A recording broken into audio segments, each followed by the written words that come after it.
It's been a really long time coming, but I finally got around to recording the introduction episode for this podcast.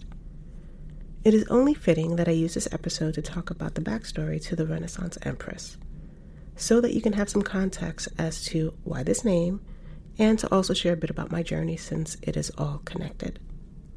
So, what is the Renaissance Empress? First off, if you're new here, welcome. My name is Vicky, and I am a midlife GenX'er who has spent the last 20 years figuring out my place in the world. I get hired for mostly strategy work, and I integrate a bit of mysticism and storytelling into the mix. I started this podcasting journey a few years ago, before the pandemic.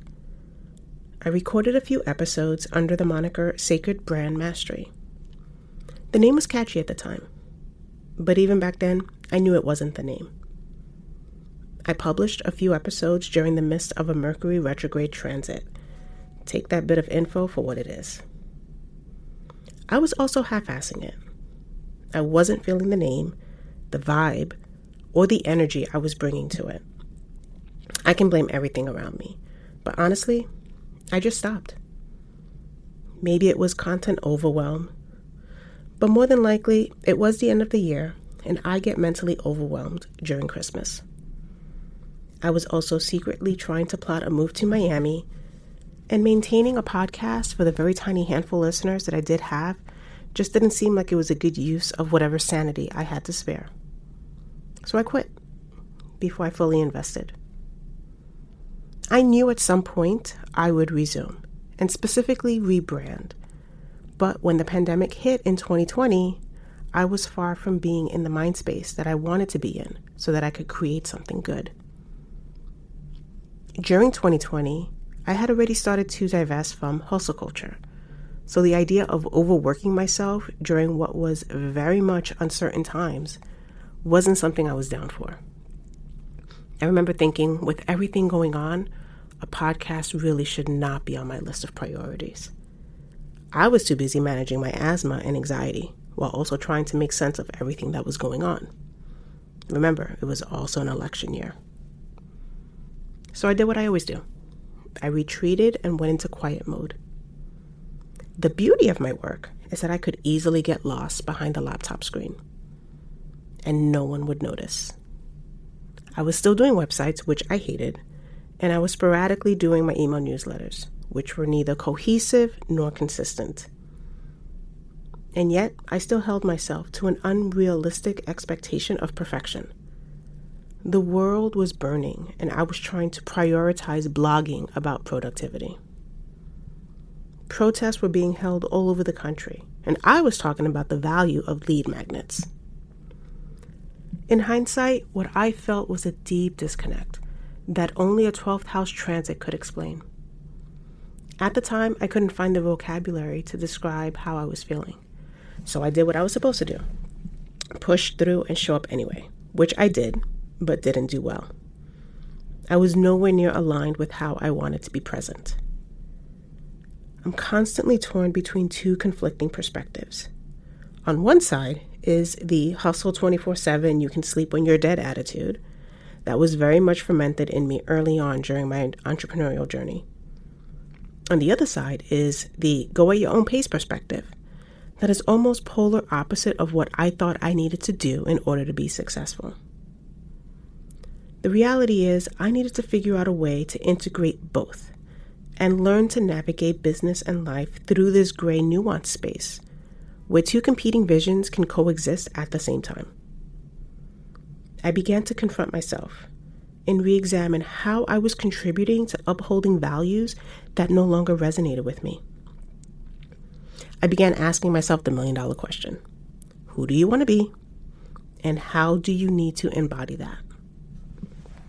These dark nights of the soul were easier to deal with during the temporary pause of 2020. For the first time, I felt like it was finally okay to take a beat and do absolutely nothing, because most of the world was taking that break with me, and I didn't feel like I had to keep up appearances. Mentally, emotionally, and spiritually, I was tapped out, and 2020 gave me the space to finally breathe. And as I waited for the right time to relaunch this podcast, I knew I needed to incubate myself for a while until I figured out what my voice would be. While others told me to just go ahead and launch, I said no and waited. While I told my own clients to go ahead and launch their own ideas, I didn't. I was still waiting for the perfect time. I got caught up in the idea of waiting for this perfect voice to emerge with some kind of perfect message that would magically align with who I wanted to be. There's a phrase that I use that I also cringe whenever I hear it being used on me. Done is better than perfect. Because while yes, I get it. We need to take action so that we don't hide behind procrastination. But I also want to be intentional with what I put out into the world. I don't want to launch something once and then relaunch it again and again and again and again, which is a pattern I want to break. It took me a while to realize that I wasn't waiting for perfection. I wasn't even waiting for permission. I had to learn how to get out of my own way. I purposely silenced myself because I lacked passion and I was tired of faking it. Call it depression, call it being uninspired. I didn't care.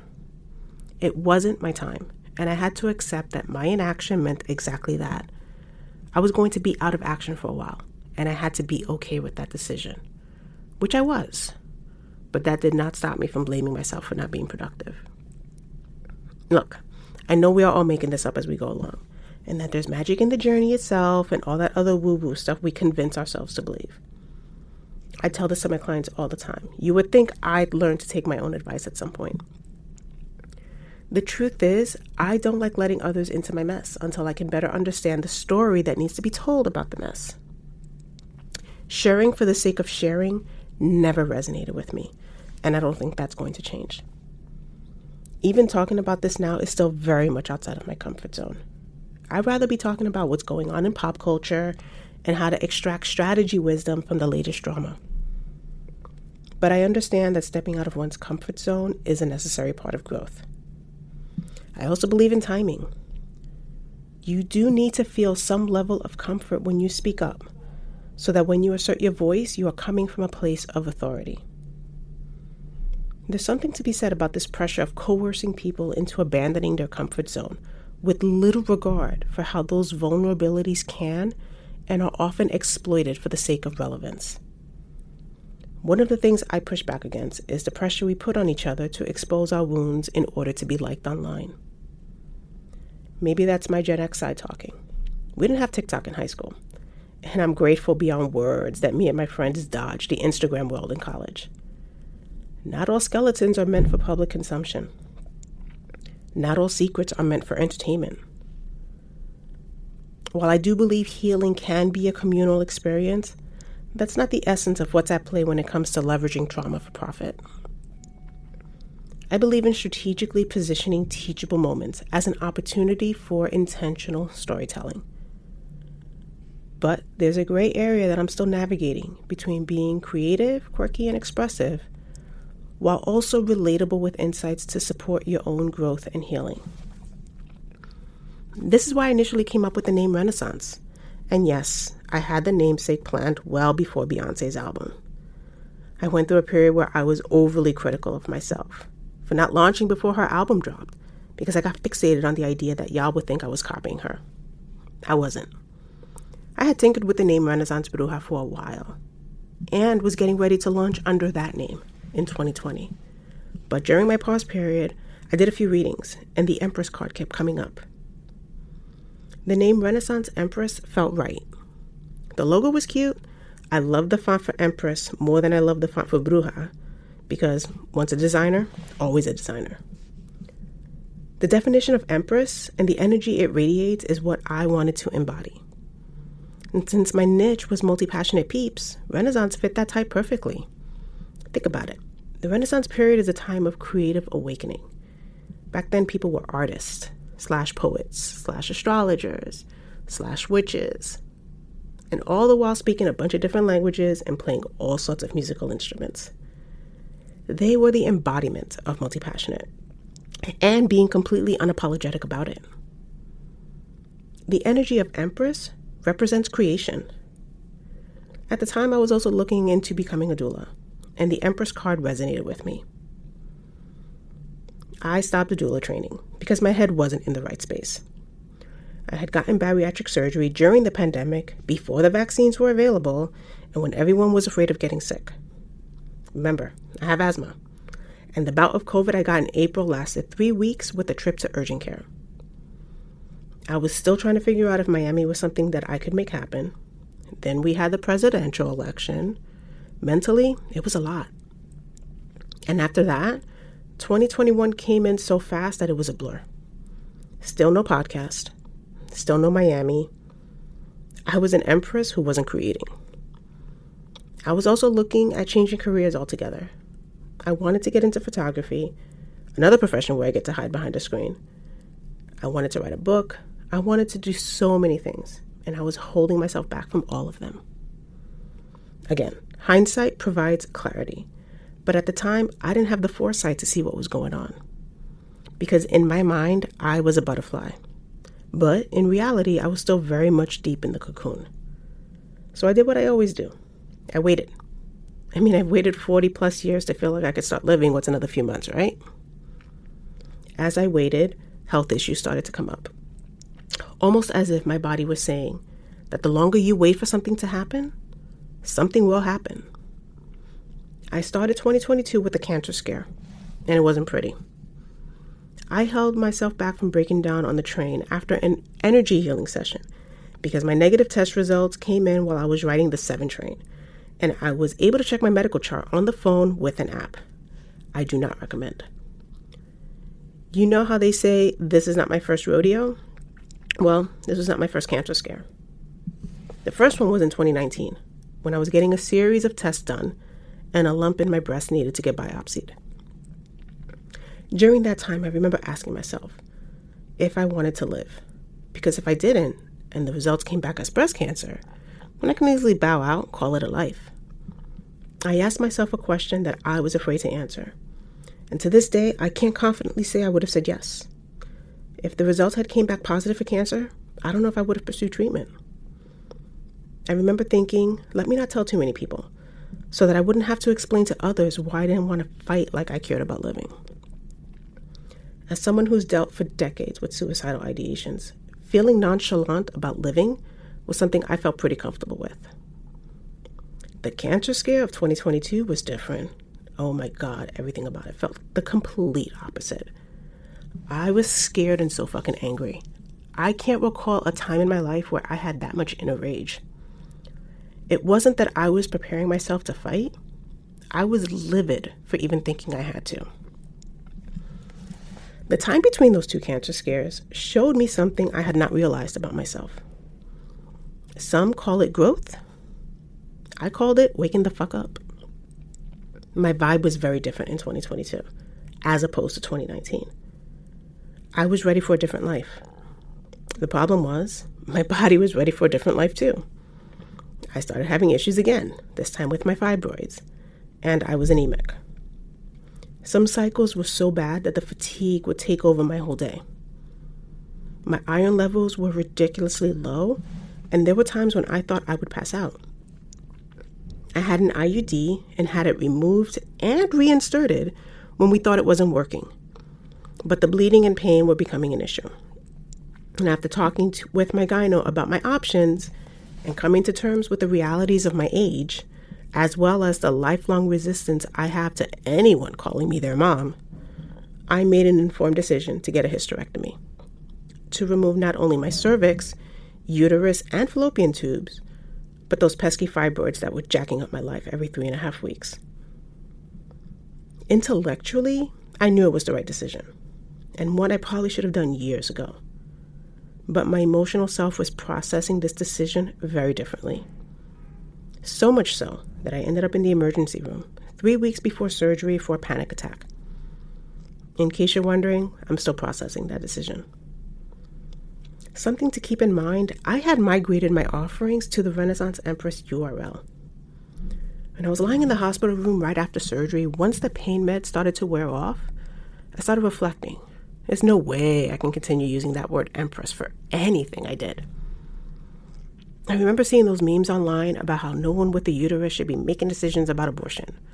And all I kept thinking was, well, I don't have a uterus now.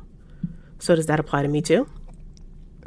Am I no longer relevant because I don't have the means or capacity to birth life? I'm still kind of messed up about it. And while I don't regret my decision, I do harbor some resentment about how I came to be of this age without having resolved certain wounds about maternity. One of the many reasons I never wanted kids was because I didn't think I'd make a good mom.